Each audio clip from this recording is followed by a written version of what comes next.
Soul 2. I kind of like these. Although, yes, I have just started, and this is only the second one. I like the rawness of it. I like the simplicity of it. Just a camera, one light in a dark room, and it's almost a digital diary, you could say. A digital journal, in a sense. Which I think is kind of fascinating, it's kind of interesting. A couple cool things happened in my life recently. One thing today, I found news in this psychosis group that I'm in. They have once a month, it's a peer support group that you go in, you talk about different things, different experiences, and share amongst peers with similar lived experiences. But I had been wanting to change the group, in a sense, in certain ways.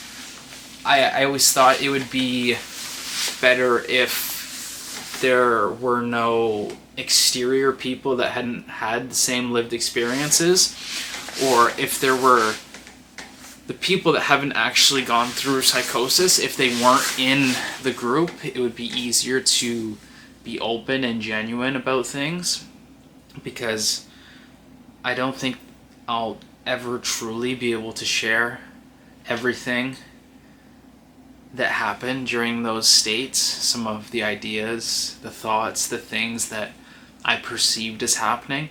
I don't think I'll ever be able to share those with someone who didn't experience it themselves.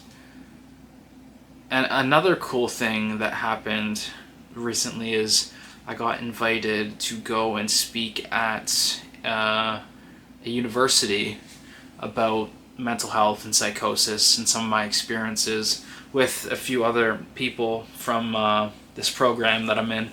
So that will be interesting. It will be interesting to go and step foot inside a college or university classroom for the first time in my life. I look forward to that, and I look forward to the idea of that. That's the first time in the classroom is at the front, not it's not sitting at a desk. I think it's just interesting, and I think it shows that no matter the hardship, no matter the struggle, no matter the depths of hell you may find yourself in, it is the mindset that gets you out of it. It is the mentality, the positive mindset, and striving to be a better version of yourself, constantly reflecting and analyzing and picking apart where you can better yourself and better your mind. And that's what propels you and drags you out of these hard times. So I truly give all of my credit to my mind, all of the credit for being able to rebuild myself time and time again, to try to find positive things and look at life through a different scope, regardless. Is it regardless or irregardless of any of the situations? So I would attribute all of that to the mindset.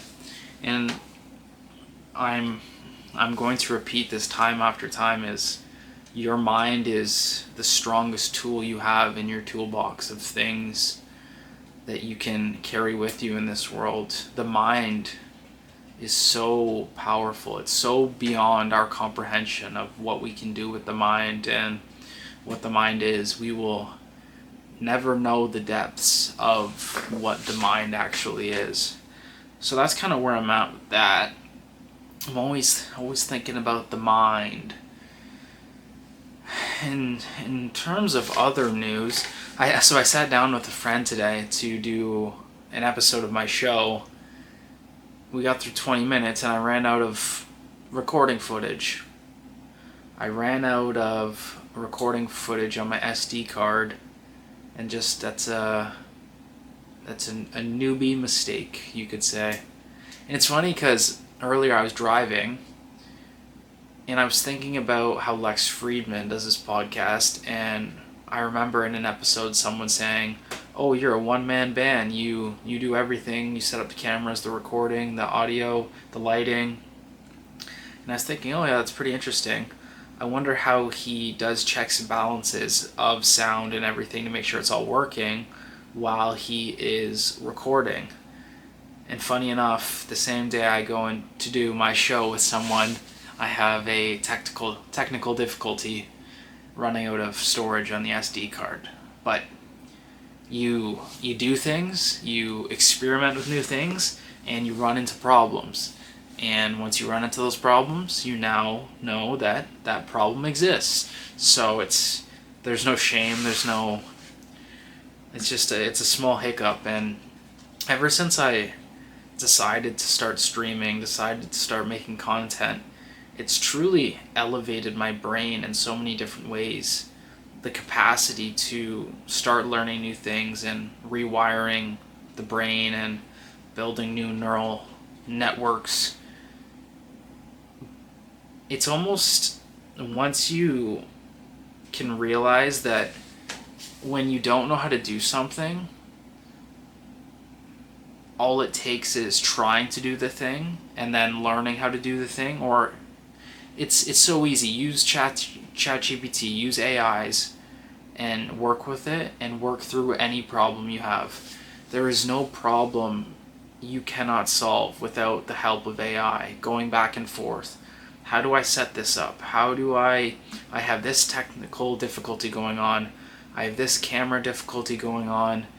Help me with this, and go back and forth. That AI should be your ultimate assistant. AI should be like your personal trainer, your personal mind coach that is helping you with any of these problems, and you can truly start to work through so many problems. And I have found that in doing that, I'm less fearful of failure. I'm less fearful of running into a hurdle or a barrier, because I know I just have to work with it. I just have to keep working the problem, keep staying on the problem, keep trying different things, and eventually I will see myself on the other side of that problem, and then it's on to clear waters until you hit the next bumpy waves, and then it's back to the same thing. Use ChatGPT, try to figure out the problems. Don't use ChatGPT, just try to figure it out for yourself. And if you can't figure it out yourself, use ChatGPT. Because at the same time as using the AIs, you don't want to become entirely dependent on using ChatGPT. And then that's so interesting to think that parts of our brain are going to stop working and stop being needed, and will just shrink and shrivel away because we stop using them, because ChatGPT and AI will create things in the world and create and solve things for us that we no longer need to think about. So I think it's important to still use the entirety of your brain, or try to use as much as your brain, the thinking power, the problem solving. Still try to use those things. Don't just succumb to the power of AI and get walked over. But as far as anything else, yeah, it's cool. It's fascinating. The content is good. Although I'm producing content and doing something, sitting and doing these soul logs or doing my show streaming, doing it to nobody it's not discouraging. It's almost like sending out a signal.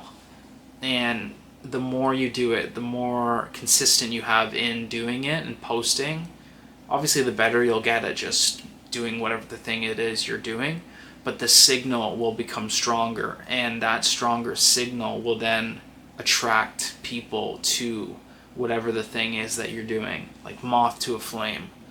So essentially it's keep sending out signals,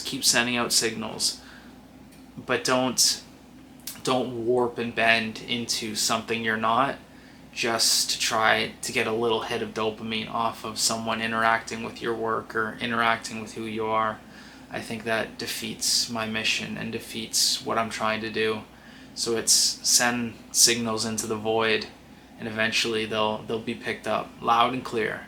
They will be picked up. However long that takes, that's yet to be seen, but it's like, who cares if you enjoy the process of making the content and posting the videos, whatever it is, you have already won. You have already won without the interaction, without the money, without anything else that you could gain from doing content.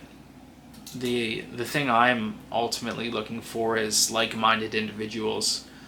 The biggest purpose of me doing this is to find other people that think how I think or feel how I feel about a lot of these different topics, and a lot of the topics about mental health and psychiatry, which I haven't really been able to find online. So it's kind of, I've gone to more drastic measures to send out stronger signals to find my people. But I will find them, because they are out there. They are out there. I don't know where I was going with that. I think I had another point in there, but I lost it. I am tired. I need to get to bed. Well, I was gonna say, I don't like clipping. I don't like the idea of clipping videos and clipping minute-long videos for TikTok and YouTube Shorts and Instagram Reels. I don't like the idea of it. I don't like the process of it. It's not fun. It's tedious. And it's, maybe I can find a way that clipping my videos or trying to make video clips funny through editing or whatever, like maybe, but I don't like the idea of it or don't want to do it. I think I just need to provide a library of content and keep doing that. And if things get clipped naturally, that would be awesome. But I don't want to waste all my time and energy clipping. I would rather put time and energy into longer forms of content that is naturally speaking, and in the natural speaking comes out ideas and comes out thoughts and different things, rather than trying to get these 1 or 2 minute clips. It's clip farming. Everyone's a clip farmer. Back in the day, we used to have farmers. Now we have clip farmers. It's interesting. It's an interesting world. But with that, I'm going to wrap up this little soul log. Tomorrow we're going skating. Tomorrow we're going to go ice skating. So that will be fun.